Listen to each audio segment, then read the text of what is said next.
Hello everybody, అందరు బాగున్నారు అనుకుంటున్నాను. నేనైతే ఇవాళ ఒక ఇంట్రెస్టింగ్ టాపిక్ మీద మీ ముందుకు వచ్చాను.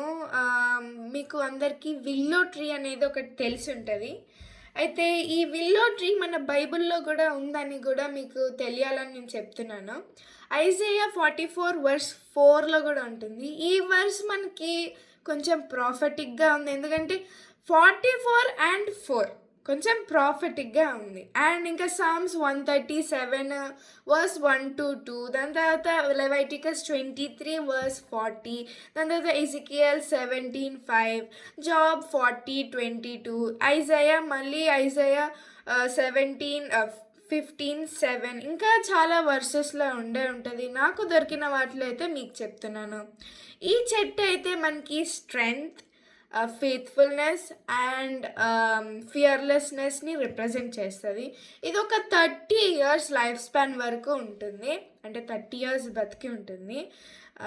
అండ్ ఇది ఒక 10 to 15 meters వరకు పెరుగుతుంది. దీనికి అంటే అంత స్మెల్ లేకపోయినా ఇది కూడా ఒక చెట్టే. ఏ చెట్టుకైనా స్మెల్ ఉంటుంది అంటారు, కానీ దీనికి ఉంది, కానీ అంతగా మనకి తెలియదు స్మెల్. అండ్ స్ట్రెంగ్త్లో అంటే మనము ఈ చెట్టుని ఎక్కువగా నది ఒడ్లలో, దాని తర్వాత నీళ్ళు ఎక్కడైతే ఉంటాయో అక్కడ కనబడతాయి.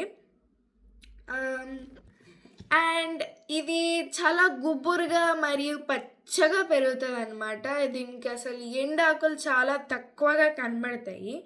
అయితే ఇది మనకి మన ఇష్టమైన ఆటలైన క్రికెట్ బ్యాట్స్, మరి ఇంకా బోల్డ్ అని సామాను కింద ఇది యూజ్ అవుతుంది, ఎందుకంటే ఇది స్ట్రాంగ్గా చాలా లైట్గా ఉంటుంది అనమాట. దేవుడు మనకి ఈ విల్లో ట్రీ గురించి ఏమి చెప్పాలనుకుంటున్నాడంటే, మనము బలముగా, ఫేత్ఫుల్గా అండ్ ఒక విశ్వాసికి ఈ చెట్టుని బలముగా అంటే ముఖ్యంగా ఏంటంటే ఈ చెట్టు మనకి ఎప్పుడైనా ఎవరికైనా దర్శనంలో కనపడింది అనుకోండి, అంటే దేవుడు మనకి ఈ చెట్టుకున్నటువంటి శక్తిని, సామర్థ్యాన్ని దేవుడు ఆ విశ్వాసికి ఎవరికైతే కనపడి దేవుడు చూపిస్తాడో ఆ వ్యక్తికి కూడా దేవుడు అటువంటి బలమును, శక్తిని ఇస్తాడని చెప్పేసి వాక్య రూపకంగా మనము దీన్ని అర్థం చేసుకోవచ్చు. సో ఇది మీకు బాగా అర్థమైంది అనుకుంటున్నాను. మరి ఈ విల్లో ట్రీ ఎంత ఇదో మీకు అందరికి అర్థమైంది అనుకుంటున్నాను. So thank you. Like and share and subscribe. Fearlessness గురించి ఇప్పుడు ఈ చెట్టుని తెలుసుకుందాము. అంటే ఏ తుఫాను వచ్చినా, ఏ పెద్ద పెద్ద గాలులు వచ్చినా ఈ చెట్టు అనేది వంగిపోయిన గాలి తుఫాను అయిపోయిన తర్వాత మళ్ళీ ఇట్లా పైకి లేచి నిల్చుంటుంది. ఒకవేళ దాని చెట్టు కొమ్మ ఎరిగిపోయి మళ్ళీ నేల మీద పడ్డా నీళ్ళని పీల్చుకొని మళ్ళీ అది ఇంకొక చెట్టులాగా మారుతుంది. ఇప్పుడు ఈ ఫియర్లెస్నెస్ కూడా ఒక విశ్వాసి జీవితంలో, దేవుని నమ్ముకున్న ఒక వ్యక్తి జీవితంలో ఈ ఫియర్లెస్నెస్ ఎలా అంటే, ఈ చెట్టు తుఫాను గాలికి పడిపోకుండా ఎలాగ తుఫానుతో పాటు వంగి తర్వాత మళ్ళీ తుఫాను అయిపోయిన తర్వాత లేచి నిటారుగా నిలబడుతుందో, ఒక విశ్వాసికి కూడా జీవితంలో ఎన్ని కష్టాలు వచ్చినా కూడా వంగిపోయినప్పటికీ కూడా ఈ చెట్టుకున్నటువంటి ఈ భయం లేనితనం, అంటే గట్టిగా ధైర్యంగా నిలబడేటువంటి ఈ శక్తిని దేవుడు విశ్వాసికి ఇస్తాడని ఈ చెట్టు ద్వారా తెలియజేస్తున్నాడు.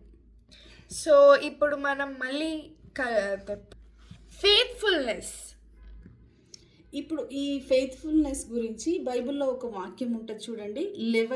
లేవీలకు రాసిన 23వ అధ్యాయంలో 40వ వచనంలో ఏమని రాస్తుందంటే, ఈ పండగ ఆచరించే సమయంలో మొదటి దినంలో మీరు దబ్బ పండ్లను, ఈత మట్టలను, గొంజి చెట్ల కొమ్మలను, కాలువల యొద్ద నుండి నిరవంజి చెట్లను పట్టుకొని 7 దినములు నీ దేవుడైన యెహోవా సన్నిధిని ఉత్సహించుచుండవలెను.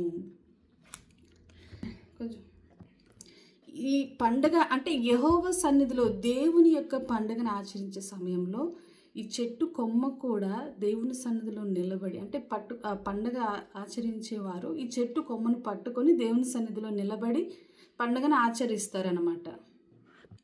దీన్ని మనము ఈ వాక్యంని ఎలా అర్థం చేసుకోవచ్చు అంటే, విశ్వాసానికి, నమ్మకంగా దేవుని సన్నిధిలో మనము ఒక విశ్వాసి నమ్మకంగా, యథార్థంగా ఎలా అయితే నిలబడి దేవుని సన్నిధిలో పండుగలు ఆచరించి ఉత్సహించి ఆరాధించి ఎవరైతే దేవుణ్ణి ప్రేమించి ముందుకు నడుస్తారో అటువంటి విశ్వాసికి దేవుడు ఈ చెట్టుకున్నటువంటి నమ్మకమును విశ్వాసికి కూడా దేవుడు అనుగ్రహిస్తాడు. సో ఈ వీడియో మీ అందరికీ నచ్చుతుంది అనుకుంటున్నాను. మరి లైక్, షేర్, సబ్స్క్రైబ్ చేయండి. And thank you so much for watching. Amen. మా అమ్మ ఇప్పుడు ఒక చిన్న ప్రార్థన చేయాలనుకుంటుంది. సో అందరూ కళ్ళు మూసుకొని ప్రార్థనలో ఉన్నారంటే చాలా బాగుంటుంది. మీకు కూడా దర్శనాలు కలిగితే మీ లైఫ్ చేంజ్ అవ్వచ్చు. ఈ ఒక చెట్టు ఎవరికైనా దర్శనంలో కనపడితే మాకు దయచేసి ఒక్క కామెంట్ అయితే ఇవ్వండి. ఇది ఈ యొక్క చెట్టు మీకు దర్శనాల్లో కనబడితే మళ్ళీ మాకు కామెంట్స్లో పెట్టండి, సరేనా? చెట్టు కానీ చెట్టు నీటి కాలువల ఎద్దున ఉన్నటువంటి చెట్టు వేరు ఆకులు ఇలా పచ్చటి చెట్టు గుబురుగా ఉన్న చెట్టు ఇలాంటివి ఏవి కనపడినా కూడా మీరు మాకు తెలియచేయచ్చు కామెంట్ సెక్షన్లో. సో దాని గురించి ఇంకొంచెం మేము కూడా ఇన్ఫర్మేషన్ తెలుసుకోవడానికి సిద్ధంగా ఉన్నాము. దేవుడు ఈ వాక్యం విన్న వారందరినీ ఈ నిరవంజి చెట్టు గురించి ఈ చెట్టు గురించి తెలుసుకున్న వారిని కూడా ఎలాగైతే నిరవంజి చెట్టుని దేవుడు ఆశీర్వదిస్తాడో మిమ్మల్ని అందరినీ కూడా దేవుడు అలా ఆశీర్వదించాలని నా ప్రార్థన. Amen, amen, amen. Amen. Bye.